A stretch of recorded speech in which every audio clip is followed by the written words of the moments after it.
Hordoftoota amantaa kiristaanaa maraan baga ayyaana du'aa ka'uu gooftaa keenya fayyisaa keenya Yesuus Kiristoosiin nagaan geessan isiniin jechaa egaa ayyaanni kun immoo ayyaana nagaa kan milkii kan jaalalaa akka isiniif ta'u isiniif hawwa. Egaa nuti immoo hojjettoota giddugala yaala addaa haadholiif daa'immanii yookoo ergaa baga geessanii isaanii akka isaan ittiin isiniin ga'anii fi isaaniin haasofsiisna nu waliin tura. Galatooma maqaan koo Dr. Abbabaa Sorsaan jedhama. Giddugala yaala addaa haadholii fi daa'immanii yookootti meedikaal daayirektaraa fi ogeessa fayyaa daa'immaniiti.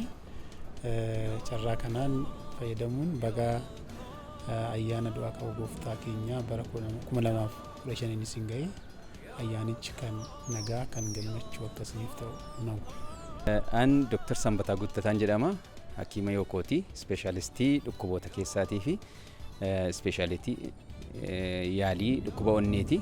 Hordoftooti amantaa kiristaanaa hundumtuu baga ayyaana du'aa ka'uu ittiin isin ga'e. Sister Sigistiin jedhama. Giddugala yaala addaa haadholii fi daa'immanii yookoon hojjedha. Baga ayyaana du'aa ka'uu gooftaa Yesuus Kiristoos isin ga'een jedha. Ayyaanni kan milkii kan gammachuu isiniif haa ta'u. Galatooma. Akkam jirtu Sister Kennaawolin jedhama. Giddugala yookootti ogeessa deessistuudha. Baga ayyaana du'aa ka'uu gooftaa keenya Yesuus Kiristoosiin isin ga'e ayyaanni kun kan gammachuu kan jaalalaa kan nagaa akka isiniif ta'u nan hawwa. Galatooma. Hojjettoonni giddugala yaala addaa haadholiif daa'immanii yookoo egaa ergaa baga geessanii isaanii bifa kanaan isin biraan ga'aniiru.